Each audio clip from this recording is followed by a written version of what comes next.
Good afternoon and welcome back to the Workday recap here on the Dev Mentor Dave channel. it's it's hard to get the word YouTube out, but I'm working on it. So we are on the Twitch stream. If you're watching live, jump in the chat, say hello, join the conversation with whatever we're going to be talking about today. I have a plan, but Workday recap is here, obviously, as all the live streams are, really for you as a junior developer, mid-level, senior level developer, wherever you're at. Maybe you've never written a line of code before in your life, but for some reason you find this stuff interesting. I don't know. But the Workday recap is every Monday through Friday at 4 o'clock for about 30 minutes. We just kind of dive into a topic that either happened in my day, my work day, or perhaps your work day, or something that we found on LinkedIn or some other social media, or just whatever random topic we decide to come up with for the day. And we'll jump into that topic here in just a minute. But if you are watching live, jump in the chat, say hello, and join the conversation. If you have a question about anything that I say, or if you want to mock anything that I say, or if you just want to chat about something else, even something that's off topic from what we're talking about this afternoon, feel free to throw it in there. Again, this live stream is for you guys, not just for me. So if there's something that's helpful to you, that would be a benefit to you in your development journey, jump in the chat and leave me a note. If you are writing to me, put at DevMentorDave right at the beginning of it, and that'll just highlight it for me. I'll be able to see better. I'll be able to see better when you're posting something. Welcome, Ming. Good to see you too. And I'm happy to report that I still have all 10 fingers after the holiday here in the United States, and lots of money was burned this last weekend. I don't know if you're in the United States and you're watching. I don't know how often people burn fireworks around you, but it happens several days before and even after here, especially when it's on a weekend like Friday. Definitely get a lot of extra fireworks going off over the weekend. So definitely a very loud weekend this last weekend. And of course, that's why we were not here on Friday for the Workday recap, but we are back here on Monday. Now, I do have to apologize because I was live on Saturday for almost 2 hours doing our normal Saturday live stream, but I have not had a chance to get that uploaded to YouTube yet. So the one bad part about only doing the live stream on Twitch is that I've got to upload things manually over to YouTube. But I think that's actually working better for me for the algorithm. I don't know. I have no idea what's working, what's not working. And at the end of the day, honestly, if I can interact with people live, it doesn't really matter to me that much what the algorithm does over on YouTube. So yeah, you got to take care of the fingers. Yeah, you got to be very careful about that. So I'm trying to do that, even though my day-to-day doesn't necessarily revolve around having to write code as much as it used to. I still want to make sure and protect my fingers, because I use them for more than just writing code too. I write other things, and you can use speech to text, but especially when you're writing code, using speech to text is not very helpful. Now, the nice thing about a lot of the coding tools that are out there with AI these days is you can, instead of having to tell it what to write, you can explain things more, and it can write things. So we are getting into more of an age where people with disabilities actually are better equipped to be able to jump into an industry like ours. So that's actually an interesting side of development that I don't know that I've heard anybody actually exploring yet. But I think that would be interesting to see people who maybe have some disabilities but can speak and explain things to AI, to be able to see if they could break into this industry as well. So that would be really interesting. I'd love to get some feedback information on that. If anybody happens to be watching this or knows somebody who's disabled that's been able to jump into the development world because of some of the more recent advances, that'd be really cool to hear about. But today, uh, Ming says, "Do you think take homes are a waste of time?" It depends. Depends on how long the take home is. If it's just a couple hours, maybe half a day's worth of work, I wouldn't say that it's necessarily a bad thing. But for me, the problem with take homes comes in when it feels like they're asking you to do something that is part of their actual project, right? If they're asking you to do something that's not kind of basic stuff that you would normally do at your job, if they're asking for something really specific, that's always a red flag. And if they're asking for you to do a whole project, that to me is a red flag. And it's kind of funny. I the only Yeah, the only job that I've ever had that I actually did a take home project was my first job coming out of freelance. So I worked for a few years for my brother as a freelancer, but then I the job that I was working with him ended, and I was looking for a job, and the recruiter who contacted me said it was a WordPress job, so you're going to be building WordPress themes and things like that. And I was like, okay, I can do that. And he's like, okay, here's a picture. I need you to build a WordPress theme based off of this picture, and it needs to be mobile responsive, right? And so I actually downloaded a plugin for WordPress to make it mobile responsive instead of doing all the CSS to make it mobile responsive at the time. Back then, it was a lot more work to do that. So and it was funny because in the interview, so they had me do this before they interviewed me, and in the interview, they actually asked me why I chose the plugin, and I told them, I said, "Look, I knew this was going to be a one night thing. Like I had less than 24 hours to do this. So I was like, I wasn't going to spend a bunch of time fighting with CSS to figure it out when I can just put a plugin in there and do it."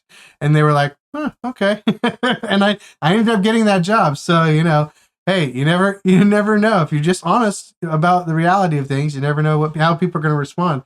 But I spent probably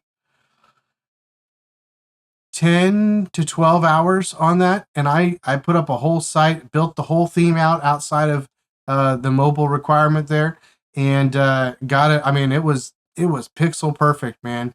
And then it was kind of funny. So when I got that job, I ended up one of the first projects that I worked on was that website. So I think the first thing I did when I came in is I fixed a site that was broken, and then the next site that I had that I was working on was based off of that image. So I did it much better the second time when I was being paid for it.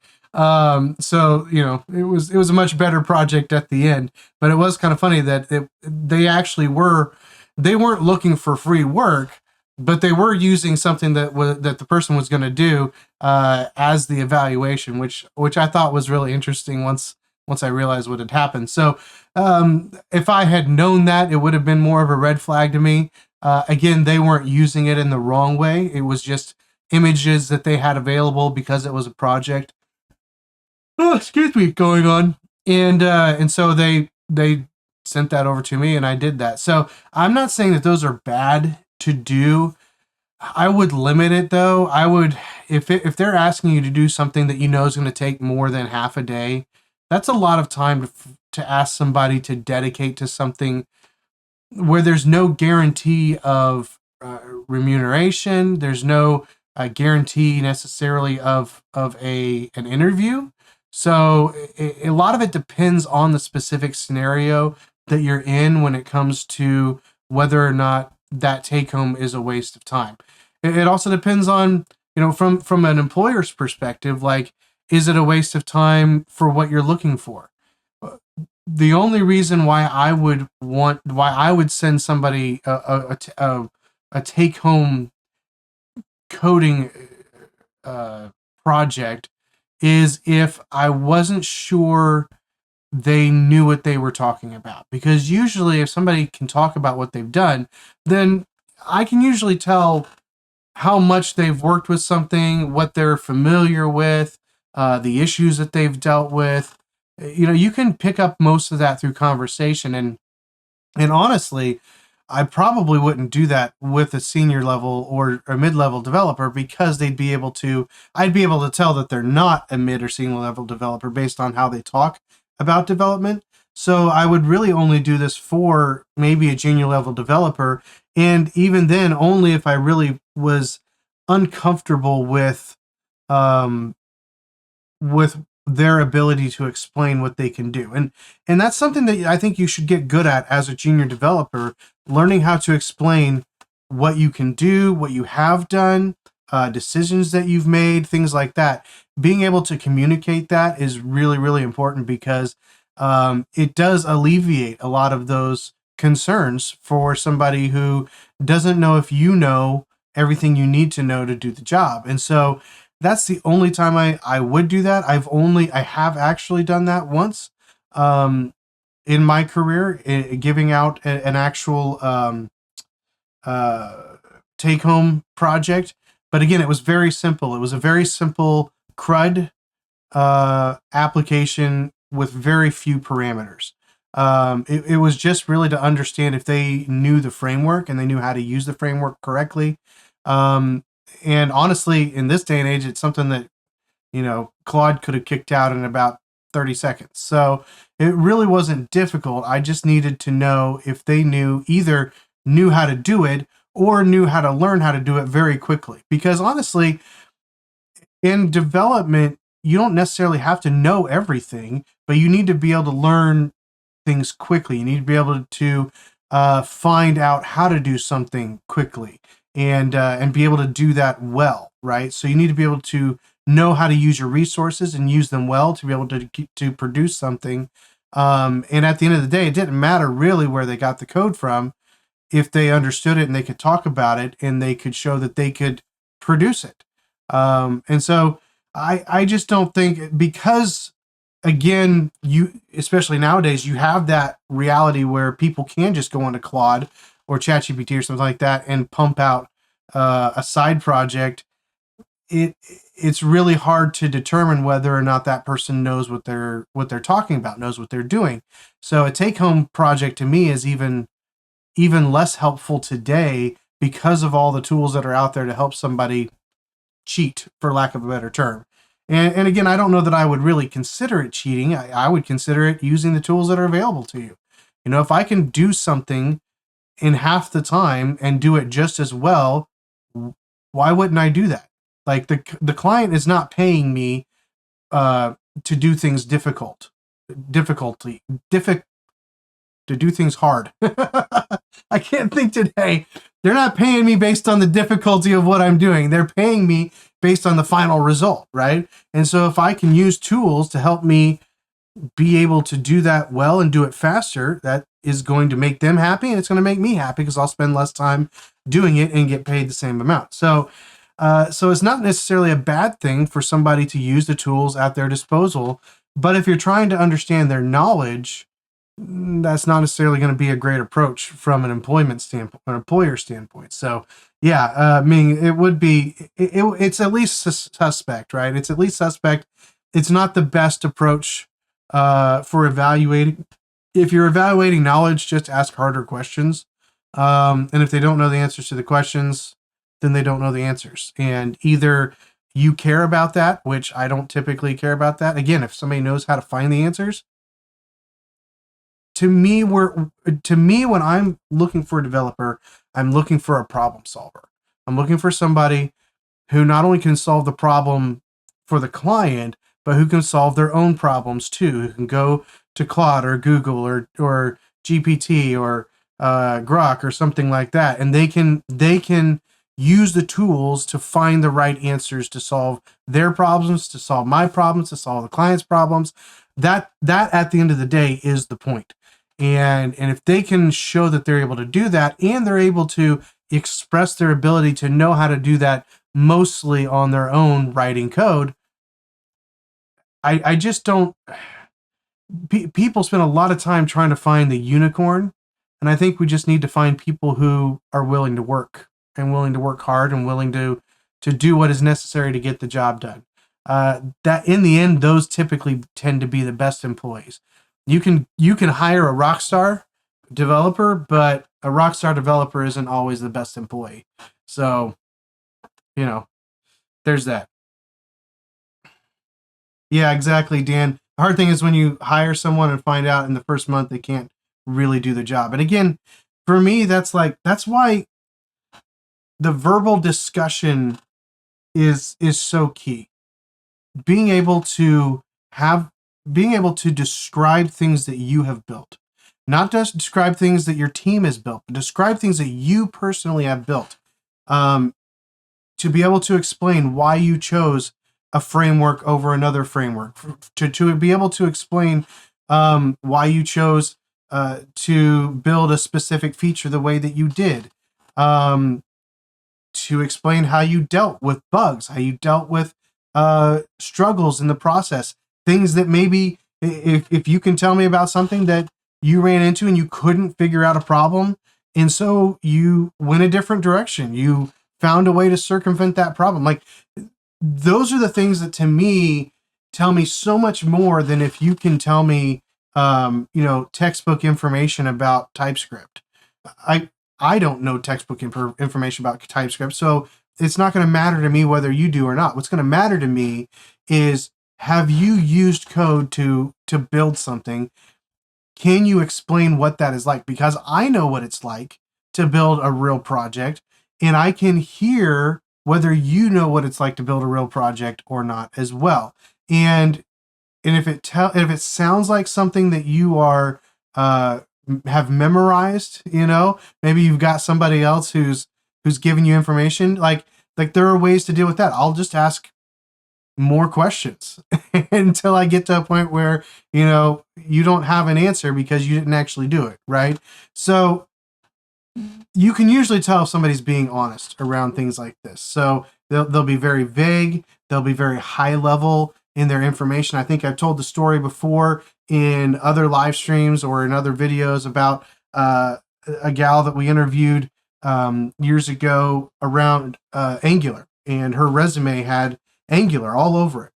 And we were looking to get into Angular, which, by the way, I mentioned on one of the live streams that I thought Angular was dead, and somebody corrected me. Actually, talking to one of my coworkers today, turns out he came out of Angular fairly recently, so it's still alive and well. It's still kicking, but anyway, so we had this gal who was interviewing for an Angular position, and we did not know much about Angular. We were looking into having somebody come in and also teach some of the other devs about Angular for a project that we were starting. But it became very clear as we started just asking basic questions about how she had used it, that she had never actually used it. And all of her responses were basically this statement: I know about that. I know about that. Not I've used that. I did this with it, but I know about that. She had a lot of book knowledge. She had a lot of general concepts, but she hadn't actually used Angular in any real projects. So again, if you can talk about actually using your code in a real world environment, building something productive, most people who know how to do that as well, they're going to recognize that you have the ability, that you know what you're doing, and they shouldn't need really a test project for you to do. So to me, that's why it is very suspect, um, because it just, there's too many variables in that. There's way too many variables. And for me, being able to talk about what you've done and what you know and what you've learned, it just goes so much further than anything else. So, what is a CS grad? A computer science graduate. So somebody who graduated with a degree in computer science. So computer science is not necessarily like a programming or like web development or something like that. It's kind of an even more technical, lower level, meaning like closer to the ones and zeros level of understanding programming and development. uh, there's a lot of pieces to that. Obviously, I'm not a CS grad, so I can't speak to it with a ton of knowledge. I'm just going off of what I've read and what I know of people who I know have a CS degree. So, to be honest with you, it doesn't necessarily make you a better developer than somebody who doesn't have a CS degree. Um, it does definitely makes you more knowledgeable about certain aspects of programming and development.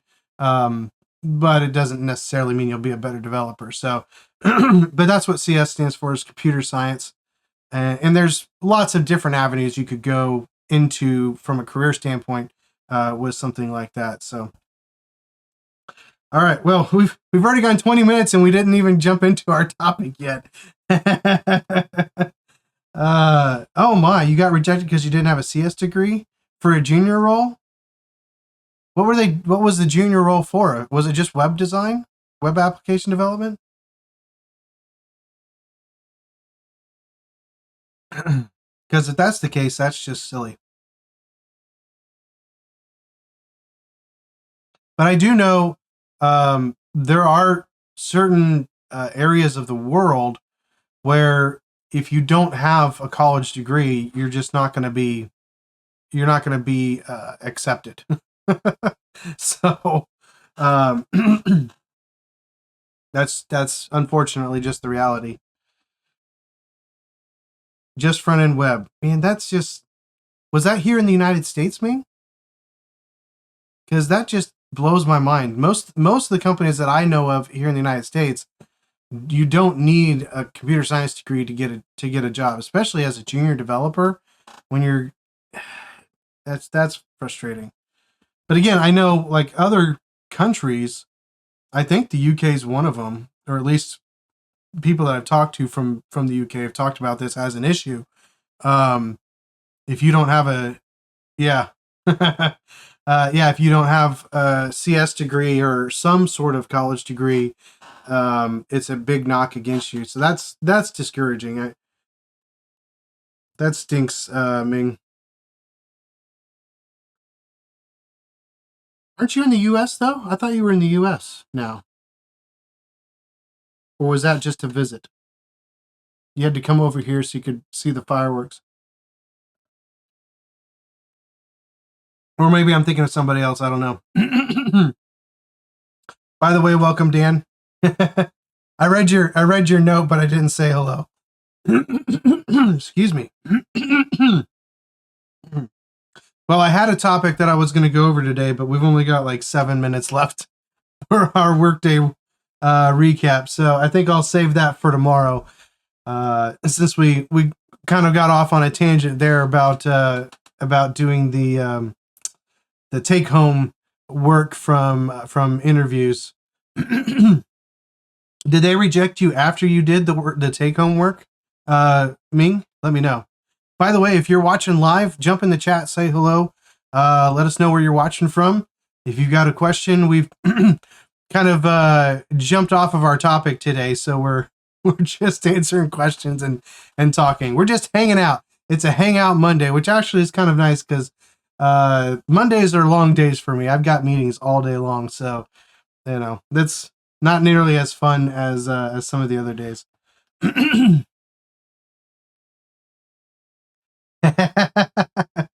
There you go. Ming says, I'll come to the US so Grandpa Dave can sort out them UK recruiters. I have never been over to the UK. I might would. I don't know. We'll see. Probably not anytime soon, I can tell you that. I don't know. Is Laracon ever over in the UK? Maybe I could come over for like a Laracon EU or something like that. If they had one over there, that might be fun. That's really the only like convention that I go to. That or maybe a board game convention. Do they have any good board game conventions over there in the UK? Oh, the take home was from another company. Okay, that's cool. That's good. At least they didn't make you do that work and then tell you weren't acceptable because of some other reason. That would be really frustrating and annoying. How's the Australia project going, Dan? Do you work for the Australian company full time, or is this just like a side like a freelance project? I couldn't tell if you were an employee there.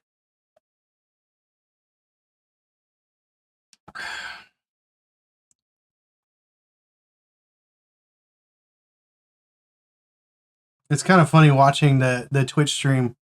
We've had up to like 6 viewers at one time, but nobody else is jumping in, so I'm not exciting enough. Oh, so you work for them full time? Uh, oh wow, okay, nice.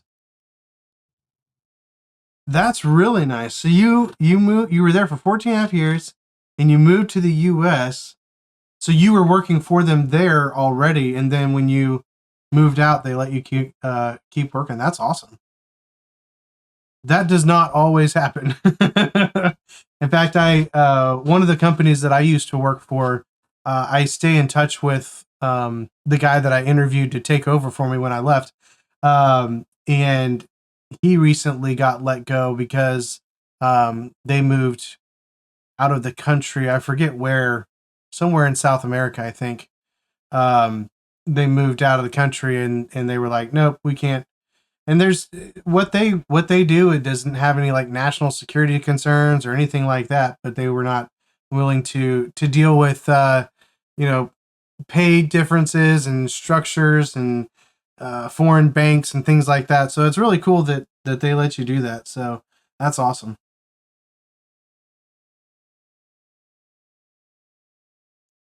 Yeah, no, that makes sense. Dan says he had to start an escort business to be a contractor for them, but full time. Yeah, no, I mean that makes perfect sense. Uh, I've done that or looked at doing that before in the past for previous jobs as well.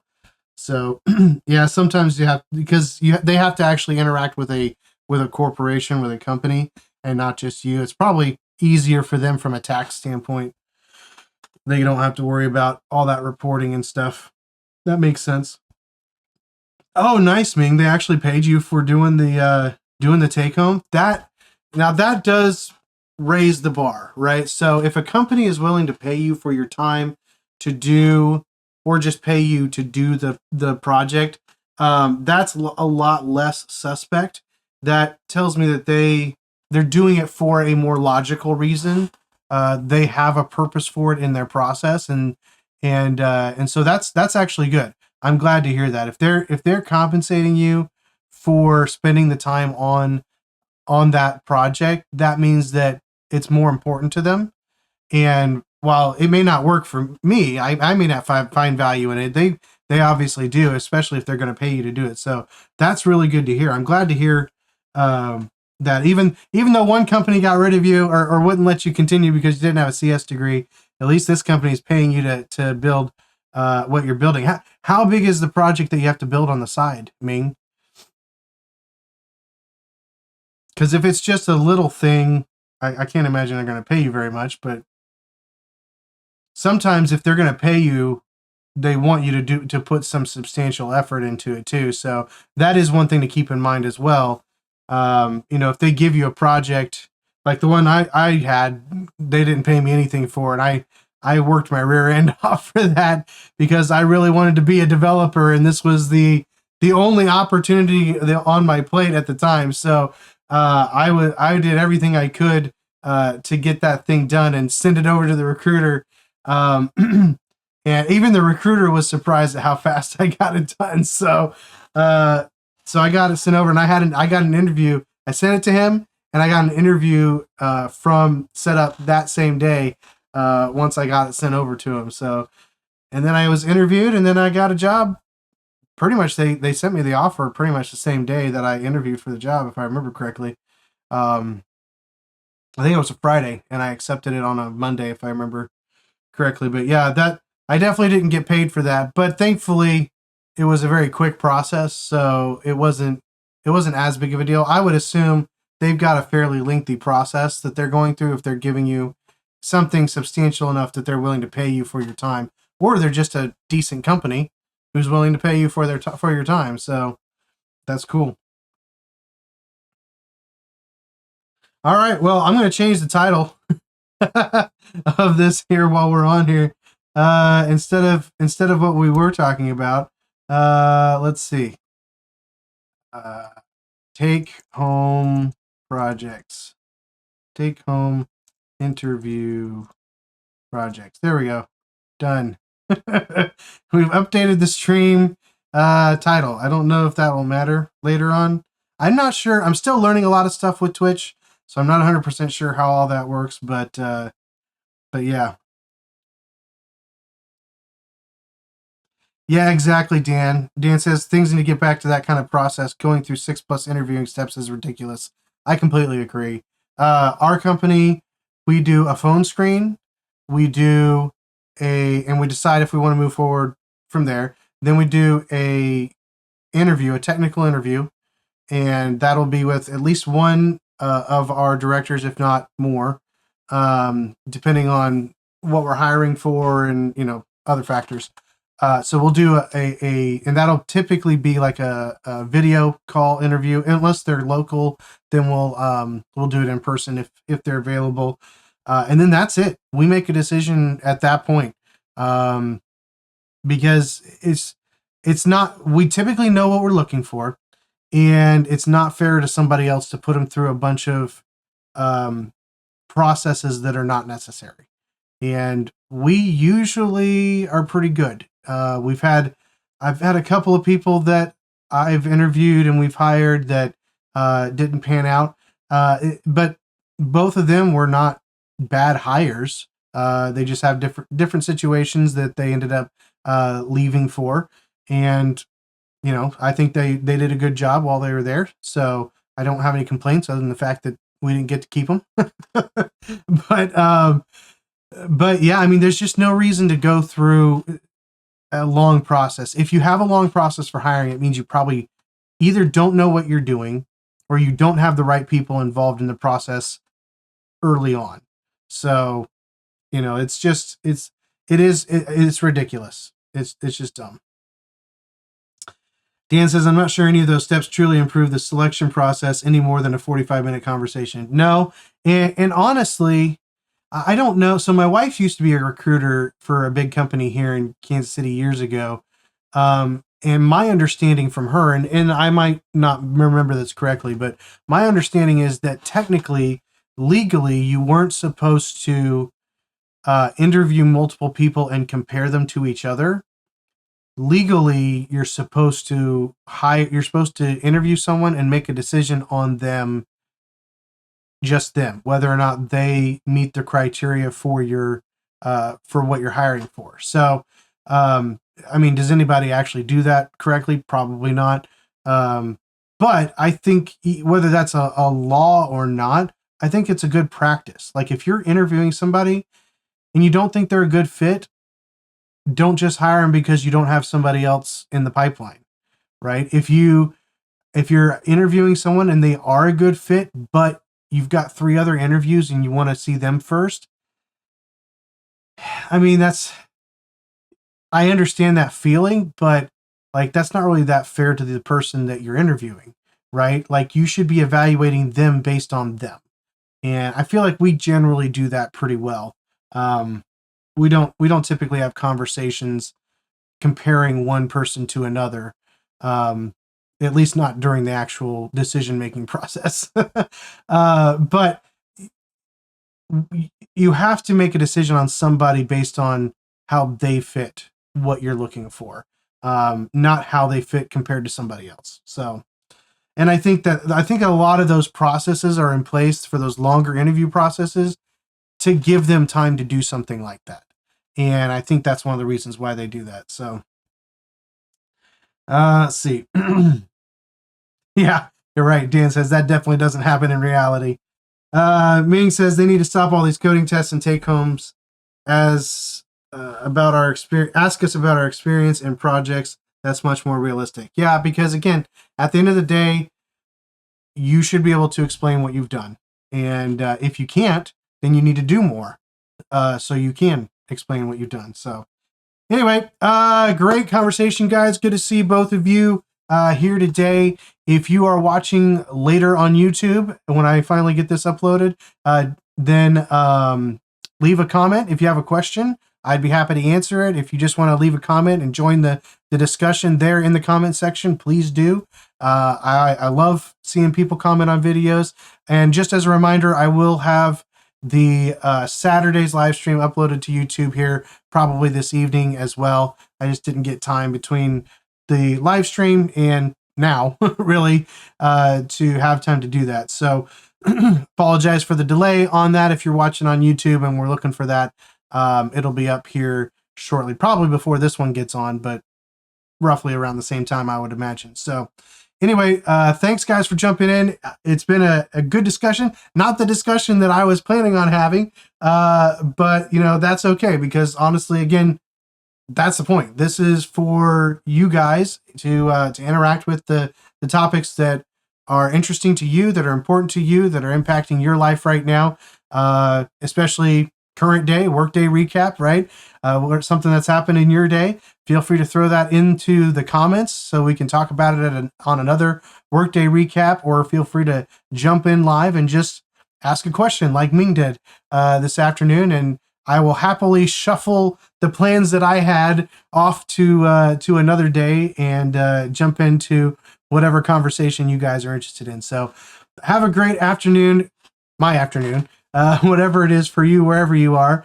And we'll see you back here again tomorrow at 4 p.m. Central United States time for the Workday recap on the Dev Mentor Dave channel. No, Ming, you don't have too many questions. You just have the questions that we need.